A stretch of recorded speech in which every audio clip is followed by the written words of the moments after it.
16 दिसंबर की तारीख आते ही हर भारतीय को वर्ष 1971 याद आ जाता है। यह वही दिन है जब भारत ने पाकिस्तान को युद्ध में धूल चटा दी थी। 3 दिसंबर को पाकिस्तान ने भारत के 11 एयरफील्ड्स पर हमला किया था।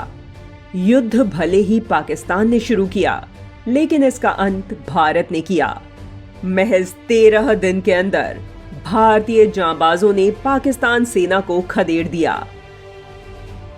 युद्ध भले ही 1971 में लड़ा गया, पर इसकी शुरुआत हुई थी 1970 इस्लामाबाद के आम चुनाव से। 7 दिसंबर 1970 दिन था सोमवार। पाकिस्तान में 300 सीटों पर संसदीय चुनाव हुआ। कहा जाता है कि यह पाकिस्तान के इतिहास का सबसे निष्पक्ष चुनाव था। पाकिस्तान की भौगोलिक और सामाजिक स्थिति बहुत विचित्र थी। पाकिस्तान के 2 हिस्से थे, पूर्वी पाकिस्तान और पश्चिमी पाकिस्तान। दोनों के बीच करीब 1500 किलोमीटर की दूरी थी। बीच में भारत था। पाकिस्तान के इन 2 भागों में सिर्फ धर्म की ही समानता थी। भाषा, संस्कृति और खान पान की भारी विषमता थी। पश्चिमी पाकिस्तान में उर्दू, पंजाबी और सिंधी बोलने वालों की अधिकता थी, तो पूर्वी पाकिस्तान में सिर्फ बंगाली बोलने वाले लोग थे। नेशनल असेंबली की 300 सीटों में से 162 सीटें पूर्व पाकिस्तान में थीं और 138 सीटें पश्चिमी पाकिस्तान में थीं। 13 सीटें महिलाओं के लिए रिजर्व थीं, 7 पूर्वी पाकिस्तान में और 6 पश्चिमी पाकिस्तान में। इनका चुनाव सांसदों को करना था। 7 दिसंबर 1970 को चुनाव हुआ। पश्चिमी पाकिस्तान में सबसे बड़ी पार्टी थी पाकिस्तान पीपल्स पार्टी, जिसके अध्यक्ष थे जुल्फिकार अली भुट्टो।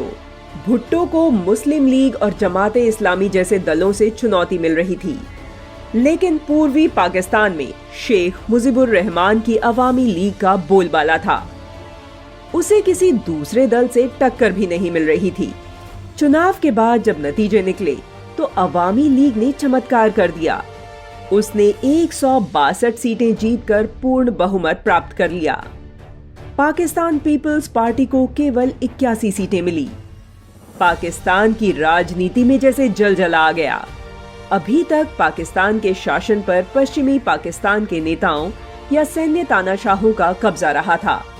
पहली बार पूर्वी पाकिस्तान का कोई बंगाली मुसलमान पाकिस्तान का प्रधानमंत्री बनने वाला था। पूर्वी पाकिस्तान को कभी सत्ता में उचित हिस्सेदारी नहीं मिली थी। पूर्वी पाकिस्तान के बंगाली मुसलमानों में खुशी की लहर दौड़ गई। ये बात पश्चिमी पाकिस्तान के नेताओं को अखर गई। उस समय पाकिस्तान के राष्ट्रपति जनरल यहिया खान थे। यहिया खान और जुल्फिकार अली भुट्टो शेख मुजीबुर रहमान को सत्ता सौंपने को राजी नहीं थे। उन्हें यह बिल्कुल बर्दाश्त न था कि कोई बंगाली इस्लामाबाद में बैठकर उन पर शासन करे। उनके इशारों पर शेख मुजीबुर रहमान को प्रधानमंत्री बनाने में अड़चन डाली जाने लगी, तो पूर्वी पाकिस्तान में इसका विरोध होने लगा। बंगाली मुसलमान पश्चिमी पाकिस्तान की सत्ता के खिलाफ भड़क गए। गृह युद्ध की स्थिति पैदा हो गई। पूर्वी पाकिस्तान की आजादी के नारे गूंजने लगे। 1971 के शुरुआती 3 महीने बहुत उथल-पुथल वाले रहे।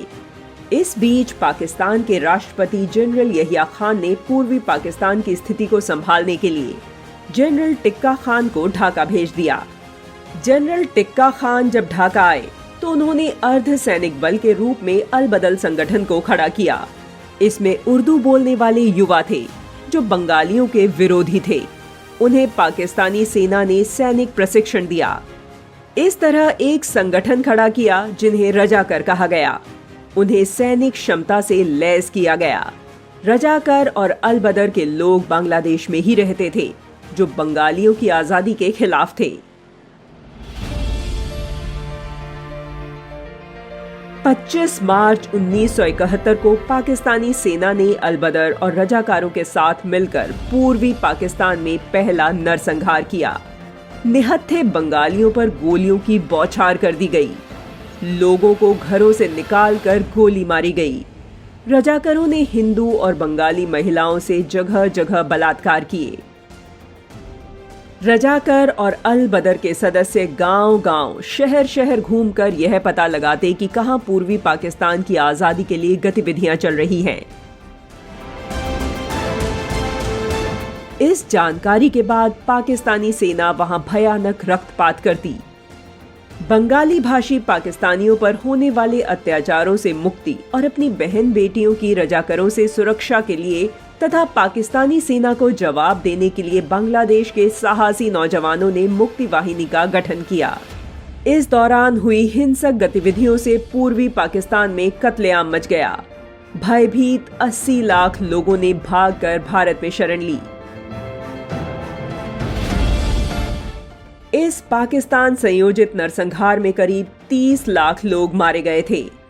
पाकिस्तान के सैनिक अफसरों ने औरतों को युद्ध में जीती वस्तु करार दिया था और उनके बलात्कार का समर्थन किया था और करीब 4 लाख औरतों से बलात्कार किया गया था। ढाका के एक पुनर्वास केंद्र के डॉक्टर ने 1972 में बताया था कि युद्ध में बलात्कार की शिकार 1,70,000 महिलाएं गर्भवती हो गई थी, जिनका गर्भपात कराया गया था। बलात्कार पीड़ित 30,000 महिलाओं ने बच्चों को जन्म दिया था। पूर्वी पाकिस्तान की आजादी की लड़ाई 16 दिसंबर तक चली। इस दौरान भारत ने करीब 1 लाख युद्ध के कैदी पकड़े और बांग्लादेश को पाकिस्तानी फौज के अत्याचारों से मुक्त कराकर आजाद करा दिया। शाम करीब 5 बजे जनरल नियाजी ने 93,000 पाकिस्तानी सैनिकों के साथ भारतीय सेना के सामने सरेंडर कर दिया। उन्होंने लेफ्टिनेंट जनरल जगजीत सिंह अरोड़ा के सामने अपने बिल्ले उतार दिए और रिवॉल्वर भी रख दी और आत्मसमर्पण दस्तावेज पर हस्ताक्षर किए। द्वितीय विश्व युद्ध के बाद यह सबसे बड़ा युद्ध सरेंडर था।